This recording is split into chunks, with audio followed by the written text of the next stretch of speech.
Assalomu alaykum. Bugun sizlar bilan yurikcha to'qishni o'rganamiz. Buning uchun bizga shunaqa iplar kerak bo'ladi. Kombinezon to'qiganimda, xuddi shunaqa kombinezon to'qiganimda iplarim ortib qolgan edi. Endi shu yumshoq iplardan yurikcha to'qishni o'rganamiz. Ipimizni oldim, pushti ipdan foydalandim. Kurchogimizni olamiz va ipimizni aylantirib o'tkazamiz. Mana ipimizni aylantirib oldim. Endi ichiga 6 ta pelus to'qiymiz. Judayam oson.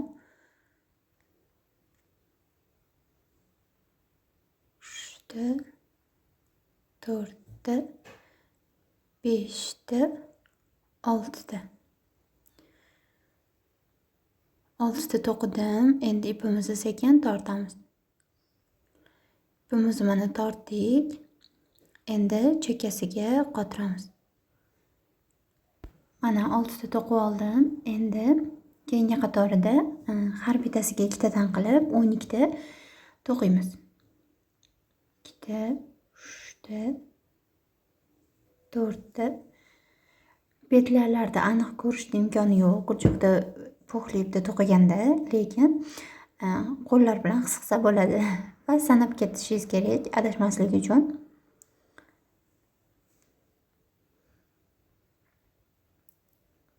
Xuddi shunaqa qilib 12 ta to'qib olamiz. 12 ta to'qidim. Endi birlashtiramiz.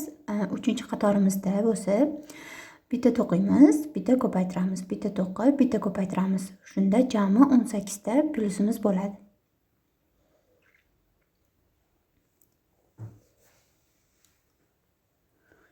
Bitta to'qidim, bitta ko'paytiraman, bitta to'qib, bitta ko'paytiraman. Shunda jami 18 ta pelusimiz bo'ladi.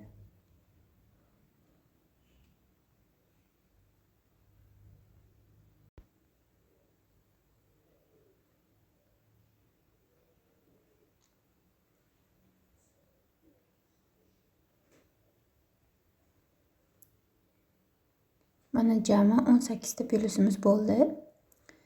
Endi birlashtiramiz.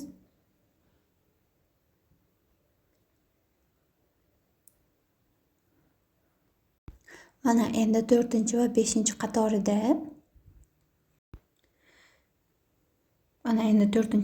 qatorida aylantirib to'qib chiqamiz 18 ta betlarimizni. Buning uchun belgilab olamiz. Adashib ketmasligimiz uchun. Biz hozir mana 4-qatorga keldik. Aylantirib 2 qator to'qib chiqamiz.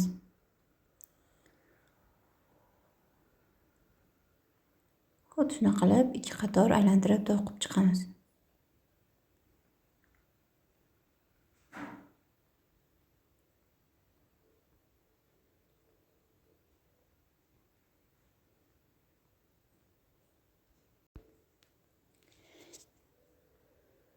Mana xuddi shuna qilib 2 qator aylantirib chiqamiz.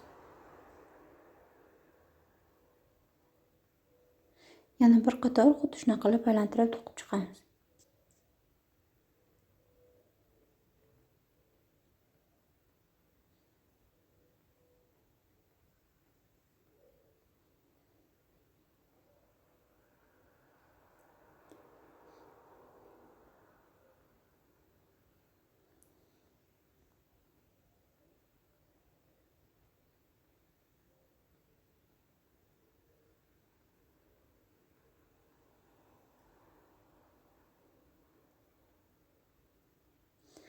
Mana to'qib oldik.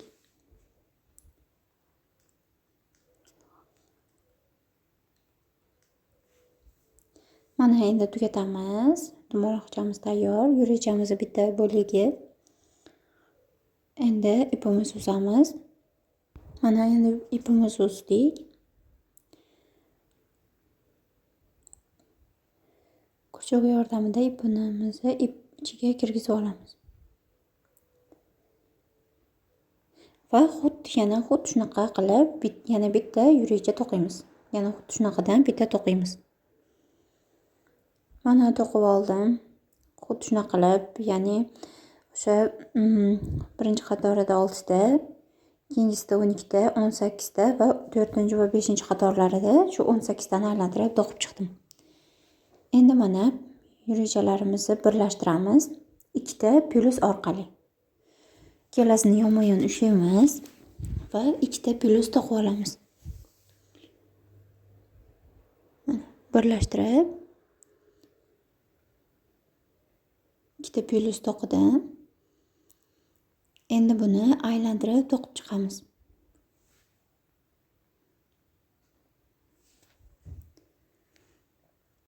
Mana endi aylantirib to'qib chiqamiz. Orasidan bittadan qisqartiramiz. Ya'ni bu bitta tomonida bitta, ikkita, u tomonida ham bitta, ikkita qilib qisqartiramiz. Bunda orasida bitta tashlab ketsak ipimizda bilinmaydi. Shuning uchun shunaqa qilib qisqartiraveramiz. Reski tezda ko'pgina qisqartirib yuborib bo'lmaydi. Unda boshqa xunuk bo'lib chiqadi. Shuning uchun orasida bir qator aylanganimizda ikkita, uchta qilib qisqartirib to'qib chiqamiz.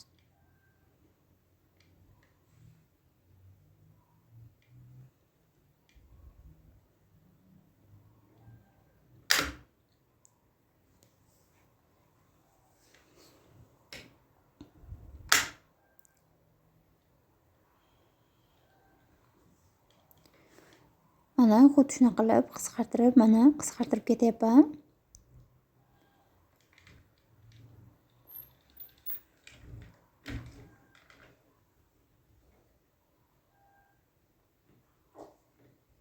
Orasidan bittadan tashlab ketaveramiz.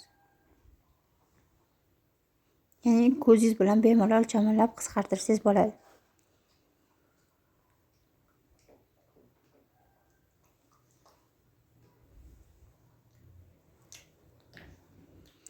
Endi mana orasiga yurichamizni yarmi tayyor bo'ldi. Endi orasiga sinchifon solib chiqamiz. Mana endi orasiga sinchifon tiqib chiqamiz. Qancha ko'p solsak, shuncha zich plotniy bo'ladi. Kurchogimiz orqasida xuddi shuna qilib itarib solamiz.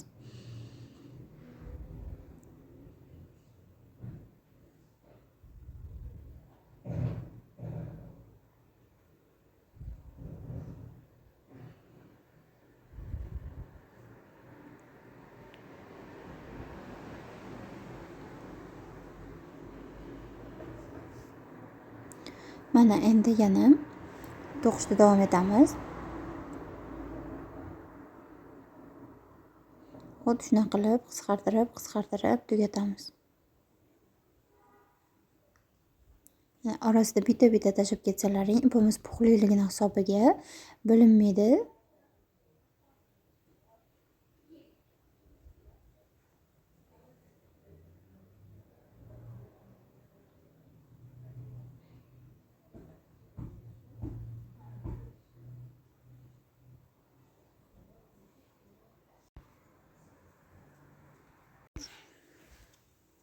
Mana oxiriga ham kelib qoldik. Mana ozgina 4 ta 5 ta petlamiz qoldi. Qisqartirib tugatamiz. Mana endi oxirida hammasini ikkitasini, uchtasini bitta qilib tugatamiz. Xuddi shuna qilib tugatamiz. Va ipimizni uzamiz. Mana yurichamiz ham tayyor.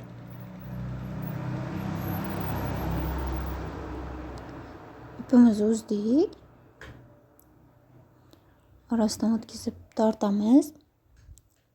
Va endi yinadan o'tkazib, yumshoq iplar to'qigani shunaqa yina bor, o'zini yinasi.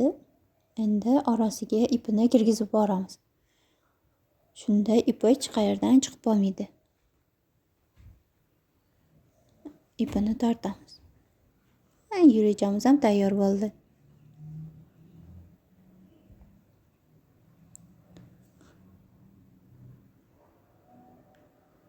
3 xil ipim bor edi. Uchalasidan ham to'qib ko'rdim.